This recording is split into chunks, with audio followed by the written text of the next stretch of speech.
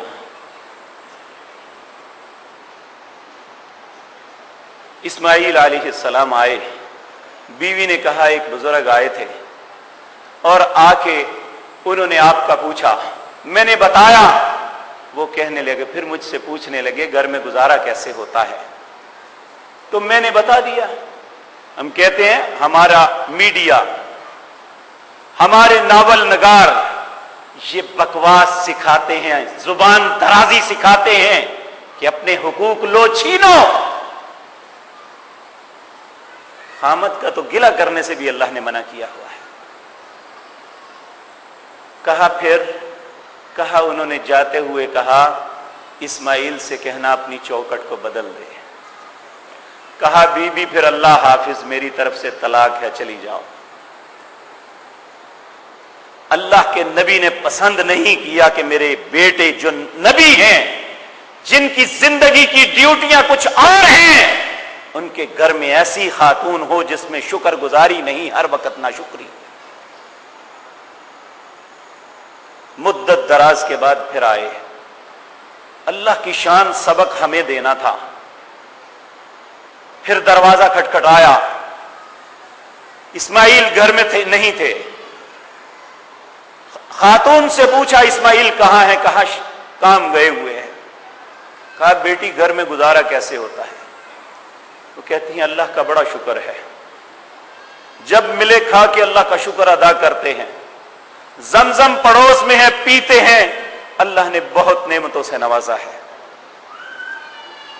یہ کہا تو کہا بیٹی اسماعیل سے کہنا اس چوکٹ کو قائم رکھنا. اسی خاتون کے بطن سے جناب محمد الرسول اللہ پیدا ہوئے. لوگوں ایسی عورتیں ہیں جو ناشکری کی زندگی رہی، ہر حالت میں اللہ کا شکر ادا کرتی ہے کہ جو کچھ مجھے ملا ہے. کتنی مجھ جیسی بہنیں ہیں جنہیں یہ بھی میسر نہیں ہے، میں اللہ کا شکر ادا کروں. جب ہر وقت اوپر دیکھیں گے کہ فلاں کے پاس گاڑی ہے، فلاں ہوٹل میں کھاتے ہیں، فلاں یہ کرتے ہیں، فلاں وہ کرتے ہیں، جب خامد کا سکون مارو گے تو پھر اولاد بڑھاپے میں اس ماں کو جوتیاں مارے گی. آپ ان ماؤں کی طرف دیکھیں جنہوں نے کبھی اپنے خامدوں کا گلہ نہیں کیا تھا. اگر بچے نے بابا کی شکایت بھی کی تھی تو ماں نے بچے کو کہا تھا نہیں تیرے بابا درست کہتے ہیں. جب وہ بڑھاپے میں آتی ہیں تو بچے ان کے پاؤں دھو کے پینا بھی فخر سمجھتے ہیں. اس عورت نے اللہ کے حکم کے مطابق اپنی زندگی بسر کی تھی. وہ ناشکری میں نہیں رہی. اس نے اپنے خامد کی ناشکری نہیں کی تو اللہ نے اس کی اولاد کے دل میں ایسا احترام ڈالا کہ وہ سر پہ اٹھا کے بھی ماں کو سمجھتے ہیں ہم ماں کا حق نہیں ادا کر رہے. تو اس لیے یاد رکھیں گھروں کا بگاڑ کا ذمہ دار ہم خود ہیں. ہمارا کردار ہے. اگر خامد ہیں، بیوی ہیں، اولاد ہیں، ماں باپ ہیں، ہم سوچیں اگر ہمارے گھر میں بگاڑ ہے تو اس کا سبب کیا ہو سکتا ہے؟ کیا اس بگاڑ کا سبب میں ہی تو نہیں؟ عبداللہ بن مبارک ایک محدث ہے، کہتے ہیں میرے گھر میں جب کوئی کلیش کی صورتحال بنتی میں اسی وقت سوچ میں بیٹھ جاتا آج مجھ سے کون سی غلطی ہوئی ہے جو میرے گھر میں آج یہ معاملہ ہوا ہے.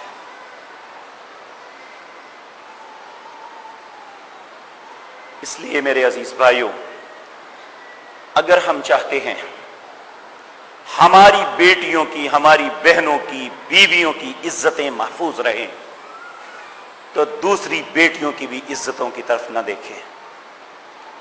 امام شافعی رحمت اللہ علیہ، آپ کا قول بڑا عظیم قول ہے.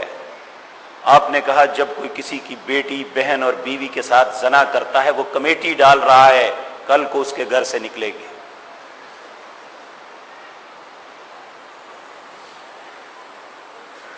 تو تیسرا معاملہ یہ ہے کہ ہم اپنے خاندان کے معاملے میں کیا کردار ادا کر رہے ہیں. چوتھا معاملہ یہ ہے کہ ہمارا معاشرے کے اندر کردار کیا ہے، ہمارا مسلمان کے ساتھ تعلق کیا ہے، ہم اپنے مسلمان بھائی کے کتنے حق ادا کر رہے ہیں، کیا ان حقوق کا خیال رکھتے ہیں. مسلمان کا تو حق یہ ہے کہ وہ اپنے بھائی سے خیر خواہی کرے. جب تک ہمارا بھائی ہمیں پیسے نہ دے ہم کام ہی نہیں کرتے. ہر چیز کو پیسوں میں تولتے ہیں. بے شک ہم ایگریمنٹ کر کے بیٹھے ہیں کہ یہ منصب میں اس لیے لیا ہے آپ یہ تنخواہ دے تو میں یہ کام کروں گا. وہ کہتے ہیں تنخواہ تو ملنی ہے، بات تو وہ ہے جو ہم خود اپنی فیس کے نام پہ کمائیں گے. کیا معاشرے میں کردار ہے. اور یہ سارا کچھ کر کے بخشش کی امید رکھے ہوئے ہیں کہ جمعۃ الوداع پڑھ لیا اب ہم بخشے گئے. ایک بھائی مجھے کل پوچھ رہے تھے کہ میں موبائل پہ ایک میسج آیا ہے کہ یہ حدیث ہے جو جمعۃ الوداع جمعے سے پہلے 4 رکعتیں پڑھ لے گا، ہر آیت میں پتہ نہیں کتنی مرتبہ سورۃ کوثر پڑھے گا، اگر 700 سال بھی نمازیں نہیں پڑھی تو وہ ساری کی ساری نمازوں کی قضا ہو جائے گی. اعوذ باللہ من الشیطان الرجیم. لعنت اللہ علی الکاذبین. اللہ کی پناہ شیطان مردود سے، اور اللہ کی لعنت ہو جو جھوٹ بولتا ہے، اس سے بڑا ملعون ہے جو اللہ پہ جھوٹ باندھے یا اس کے رسول پہ باندھے. میرے عزیز بھائیوں، کن غلط فہمیوں میں پڑے ہوئے ہیں، کیوں اپنی زندگی برباد کر رہے ہیں. اللہ مالک ہمیں حکم دیتے ہیں، یا ایھا الذین آمنوا ادخلوا فی السلم کافہ. اے ایمان کے دعوے دارو، اسلام میں پورے داخل ہو جاؤ. ولا تتبعوا خطوات الشیطان. جو اسلام کے کسی بھی پہلو میں، وہ عبادات کا ہے، وہ ذاتی کریکٹر کا ہے، وہ خاندانی کردار کا ہے، وہ معاشرتی کردار کا ہے، اگر کسی میں بھی کوتاہی کرتا ہے تو وہ شیطان کے قدموں پہ چل رہا ہے. ولا تتبعوا خطوات الشیطان. لوگوں شیطان کے پیچھے نہ چلنا. انہ لکم عدو مبین. وہ تمہارا کھلا دشمن ہے. فَإِن سَلَلْتُم مِّن بَعْدِ مَا جَاءَتْكُمُ الْبَيِّنَاتُ. کیا تمہارے پاس واضح دلائل آ گئے پھر بھی گمراہی کا رستہ اختیار کرو گے؟ تو اگر کرو گے تو فَاعْلَمُوا، جان لو، ان اللہ عزیز، اللہ غالب ہے. اگر وہ بھی نہیں پکڑ رہا تو حکیم، حکمت والا ہے، جذبات میں فیصلے نہیں کرتا. پھر اللہ پوچھتے ہیں هل ينظرون. اب کیا دیکھ رہے ہو، کس بات کے منتظر ہو؟ الا ان یاتیہم اللہ فی ظلل من الغمام والملائکۃ وقضی الامر.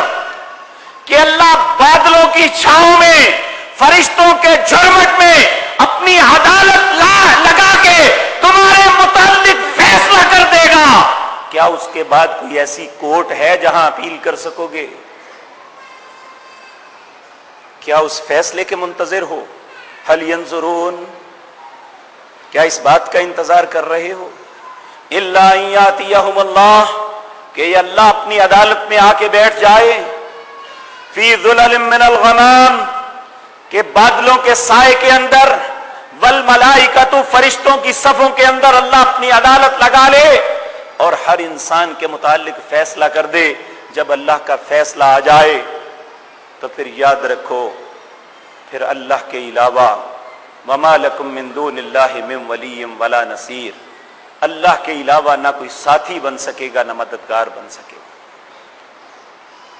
تو اس لیے آج بہت سے مسلمان آج مسجد میں اکٹھے ہیں.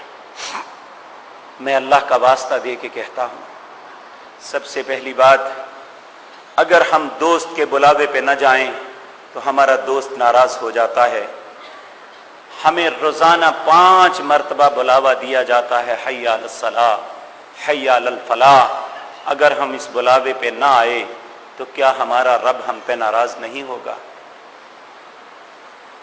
آج ہم عہد کر کے اٹھیں کہ انشاءاللہ اس بنیاد کو مضبوط بنائیں گے، نماز کو ادا کریں گے، روزے کو رکھیں گے، اللہ نے مال دیا ہے تو خرچ کریں گے، اپنے غریب بہن بھائیوں کے سر پہ سایہ کریں گے، اللہ نے استطاعت دی ہے تو حج اور عمرہ کریں گے. انشاءاللہ یہ بنیاد بن جائے گی. پھر اپنے کردار کو درست کریں گے تو دیواریں بن جائیں گی. جب اپنے خانگی حالات کو درست کریں گے تو چھت پڑ جائے گی.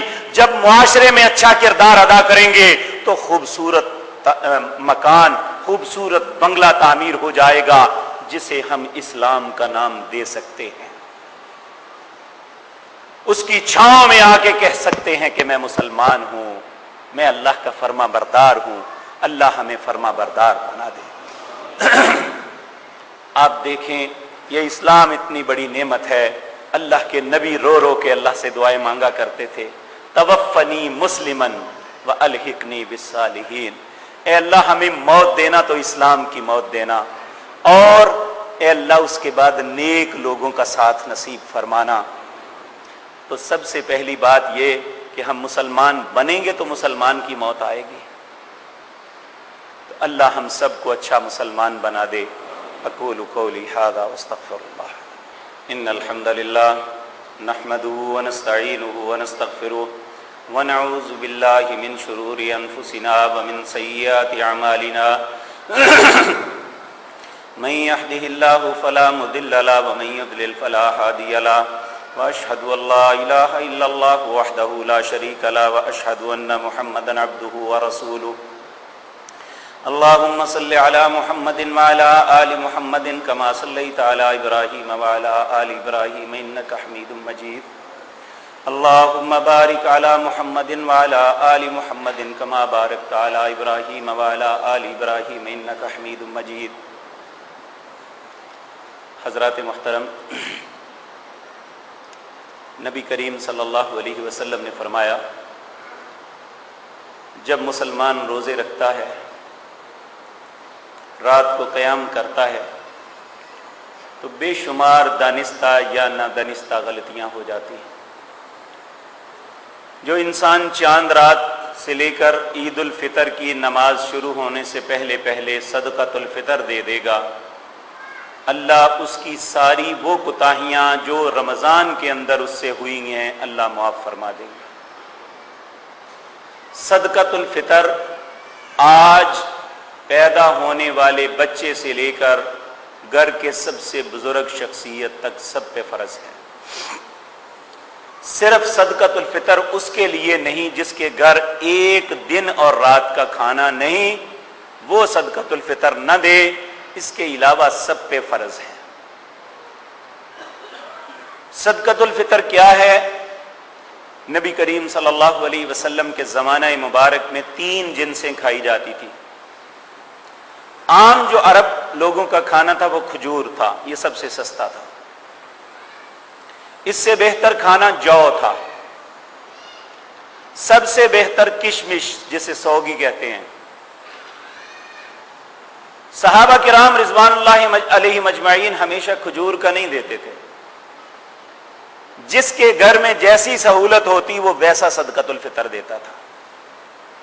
کوئی لوگ کشمش کا دیتے تھے، کچھ جو کا دیتے تھے، کچھ کھجور کا دیتے تھے، لیکن یہ انڈرسٹوڈ ہے اگر کھجور کا بھی دے دیا جائے تو درست ہے۔ لیکن ہمیں ایک بات سوچنی چاہیے، جس فراخ دلی سے اللہ نے ہمیں دیا ہے ہمیں بھی تو ویسی فراخ دلی کرنی چاہیے۔ تو ہم 2 جن سے کھاتے ہیں، ایک گندم اور ایک چاول۔ خصوصاً جن اضلاع میں ہم رہتے ہیں یہاں گندم سے زیادہ چاول کھائے جاتے ہیں، تو ہمارے علماء عموماً فیصلہ گندم کی بنیاد پہ کرتے ہیں۔ اگر تو کوئی گندم کھاتا ہے تو اس کا 100 روپے سے زیادہ نہیں بنتا، لیکن ہمیں کم از کم ان کا اوسط ضرور رکھنا چاہیے۔ گندم اور چاول کا اوسط 200 روپیہ بنتا ہے، اگر اس سے زائد کوئی دیتا ہے تو اچھی بات ہے، اللہ بھی اسی فراخ دلی سے اسے دے گا۔ لیکن گندم اور چاول کا اوسط دیکھیں 2.25 کلو، تو یہ تقریباً 200 روپیہ بنتا ہے۔ صدقۃ الفطر دینے کا بہترین وقت چاند دیکھنے کے بعد اور عید الفطر کی نماز سے پہلے پہلے۔ حضرت عبداللہ بن عمر رضی اللہ تعالیٰ عنہ سے روایت ہے کہ آپ 1 یا 2 دن پہلے دے لیا کرتے تھے۔ جو رمضان کے آغاز میں دیتے ہیں وہ صدقۃ الفطر نہیں ہے، 1 یا 2 دن سے پہلے جو دیا گیا ہے وہ صدقۃ الفطر نہیں ہے۔ اور صدقۃ الفطر کے لیے آپ کوشش کریں کسی ادارے کو، کسی جماعت کو دینے کے بجائے آپ اپنے خاندان میں، اپنے محلے کے غرباء کو دیکھیں کہ وہ بھی اچھے طریقے سے عید کر لیں۔ ان کے گھر میں بھی آ جائے، ان کے بچے بھی عید کے دن کوئی آسودگی محسوس کر لیں.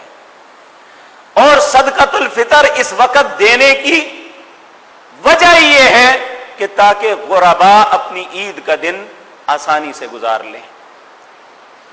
اس لیے میں پھر التجا کروں گا، بہت سے لوگ جھولیاں پھیلا کے کھڑے ہوں گے کہ ہماری جماعت کو دے دو، ہم یہ کرتے ہیں، ہمارے مدرسے کو دے دو. نہیں، صدقۃ الفطر غرباء کو دو. سب سے پہلے اپنے خاندان کو دیکھو. آپ اپنے گھروں کے ملازموں کو دیکھیں، آپ اپنی فیکٹری کے ملازموں کو دیکھیں، آپ کی زمین میں کاشتکار جو ملازمت کرتے ہیں انہیں دیکھیں. سب سے پہلے ان کا حق ہے. آپ اپنے گاؤں میں، اپنی بستی میں، اپنے پڑوس میں دیکھیں کہ کون ہے جو استطاعت نہیں رکھتا کہ اس کے بچے آسودگی سے عید کر سکیں، ان کے گھر تک پہنچا کے آئیں. اللہ ہم سب کو توفیق عطا فرمائے.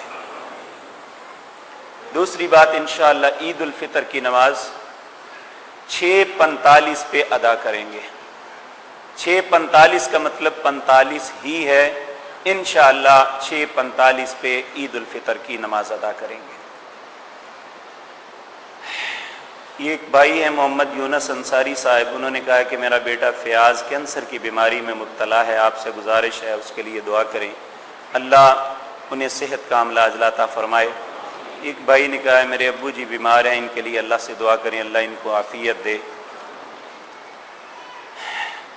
ہمارے بھائی دوست ہیں فرحان سعید بٹی صاحب، ان کے والد محترم وفات پا چکے ہیں، ان کے لیے اور دوسرے جو بھی مسلمان فوت ہو چکے سب کے لیے اللہ سے دعا کریں اللہ سب پہ رحم فرما دے، اللہ ان کی منزلوں کو آسان کر دے، اللہ ان کی قبروں کو منور فرما دے.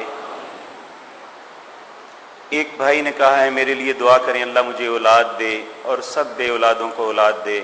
اے مالک الملک تیرے خزانوں میں کوئی کمی نہیں ہے، اے اللہ جتنے بھی بے اولاد ہیں انہیں اولاد کی نعمت سے نواز.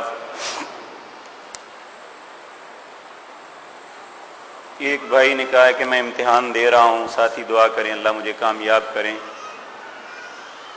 ایک بھائی نے کہا ہے اولاد کو معاف کرنے کے حوالے سے کچھ بیان کریں، باپ کے حوالے سے. میرے عزیز بھائی، اللہ کی ذات کے بعد اللہ نے ماں باپ کو رحم دل بنایا ہے. کہا ہے نا رب ارحمہما کما ربیانی صغیرا، اے اللہ ان دونوں پہ رحم کر جس طرح ہم پہ رحم کرتے رہے. تو ماں باپ کو اپنی اولاد کے معاملے میں سخت دل نہیں ہونا چاہیے. بچے غلطیاں کرتے ہیں، جس طرح ہم غلطیاں کرتے ہیں اللہ معاف کرتے ہیں نا، اسی طرح بچے بھی غلطیاں کرتے ہیں، ماں باپ کو معاف کرنا چاہیے. اگر ہم اپنے بچوں کو درگزر نہیں کریں گے، معاف نہیں کریں گے، تو پھر اس کا مطلب یہ ہے کہ وہ بے راہ روی میں زیادہ پڑ جائیں گے. اگر ہم ایسے وقت میں جب بچے کو اپنی ندامت کا احساس ہو تو پھر بٹھا کے پیار سے سمجھانا چاہیے کہ بیٹے میں تمہارا بدخواہ نہیں ہوں، میں تمہاری خیر کے لیے کہتا ہوں. میں سمجھتا ہوں کہ اگر پیار کے ساتھ بچے کو کہا جائے تو بچے شرم کر جاتے ہیں. اس لیے ناراض ہو کے بد دعائیں دینا، کبھی اپنی اولاد کو بد دعا نہ دینا. نبی پاک نے حکمن کہا ہے، آپ نے کہا کہ کوئی بھی ایسا وقت ہو سکتا ہے جو قبولیت کا ہے، زبان سے نکلی ہوئی بات اللہ قبول کر لے تو تمہیں خود بھگتنا پڑے گا. تو اس لیے بچوں کو بد دعا نہیں دینی چاہیے. ہم اپنی ماؤں کو، بڑے لوگوں کو دیکھتے ہیں نا، جب وہ غصے میں آتے ہیں نا کسی بچے کے متعلق تو غصے میں کہتے ہیں اللہ کرے تینوں ککھ نہ ہوئے، یعنی یہ ان کی غصے کی بات تھی. اس میں بھی دعا تھی کہ اللہ کرے تمہیں کچھ نہ ہو. ایک بھائی نے اپنے داماد کے ہاتھوں بہت پریشان ہو، اللہ سے دعا کریں. اور ایک بیٹی طلاق یافتہ ہے، اللہ سب بیٹیوں پر رحم فرمائے، سب بیٹیوں کی قسمتوں کو اچھا کرے. جو والدین اپنی بیٹیوں کی وجہ سے کسی بھی آزمائش میں مبتلا ہیں، اے اللہ ان والدین کی مدد فرما. اے اللہ سب کی بیٹیوں کو خوشیاں دے دے. اے اللہ سب کی بیٹیوں کی قسمتوں کو اچھا کر دے. اے اللہ ہمارے بیٹوں کو بھی خیر کر دے. اے اللہ ہمارے بیٹوں کو اسلام کی سربلندی کا سبب بنا دے. اے اللہ ہمارے بچوں کو نیک بنا دے. اللہ ہمارے بچوں کو نیک بنا دے. اے اللہ ہماری آنکھوں کی ٹھنڈک بنا دے. اللہ ہماری آنکھوں کی ٹھنڈک بنا دے. یہ ایک اعلان ہے الحمدللہ حدیث ٹی وی کی کاوش سے یہاں کا ہر خطبہ لائیو نیٹ پہ فوراً چلا جاتا ہے، اور اگر کوئی دیکھنا یا سننا چاہے تو مکرم ویب سائٹ پہ وہ دیکھ سکتے ہیں۔ اگر صبح سحری کے وقت قدرتاً جاگنا ہے تو سب گھر والوں کو کیا روزہ ہو جائے گا؟ ہاں، اگر وہ نہیں کچھ کھاتے، اپنے معاملے کو کنٹینیو رکھتے ہیں تو انشاءاللہ ان کا روزہ درست ہوگا۔ جان بوجھ کے سحری چھوڑنا منع ہے۔ اگر خدا نخواستہ ایسا ہو جائے تو پھر وہ روزہ 8 پہر کا رکھ سکتے ہیں۔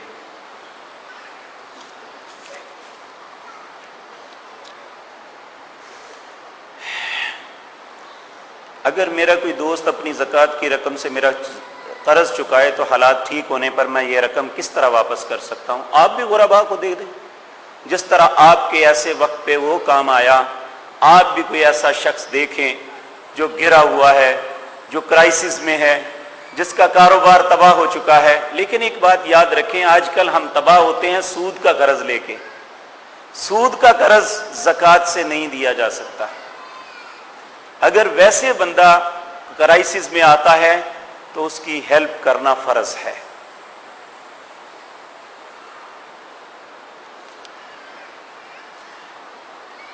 جناب آفت صاحب، بعض بیٹیاں حصہ لینے سے پہلے ہی کہہ دیتی ہیں ہم نے معاف کیا۔ یہ بیچاری اس لیے کہتی ہیں کہ ہم اپنے ماں باپ اور بھائیوں کے گھر آتی رہیں۔ آپ دیں اپنا حصہ، بھائیوں کو چاہیے کہ سارا حصہ بنا کے جو ان کا بنتا ہے ان کے گھر دے آئیں، پھر میں دیکھتا ہوں وہ واپس دیتی ہیں۔ وہ تو بیچاریاں صرف اس لیے کہتی ہیں کہ ہمارا آنا جانا ماں باپ کے گھر لگا رہے۔ تو اس لیے یہ بات کہہ دینا جی انہوں نے کیا معاف تے معاف تے جنوں سی آپ آنے پترا تو اپنے پرا واسطے چھڑ دے۔ تو جب باپ یا ماں نے کہہ دیا تو بیٹی کیا کہیں گی؟ تو یہ معافی کوئی نہیں ہے۔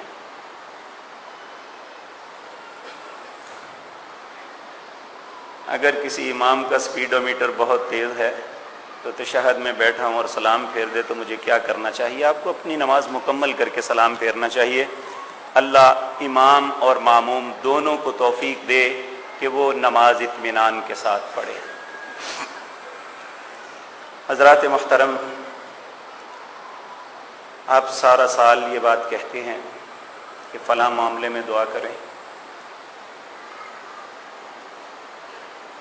جمعۃ الوداع ایک ایسا دن ہے کہ 1994 کے اندر میرے ابو جی نے سب سے اپنی زندگی کا آخری جمعہ پڑھایا۔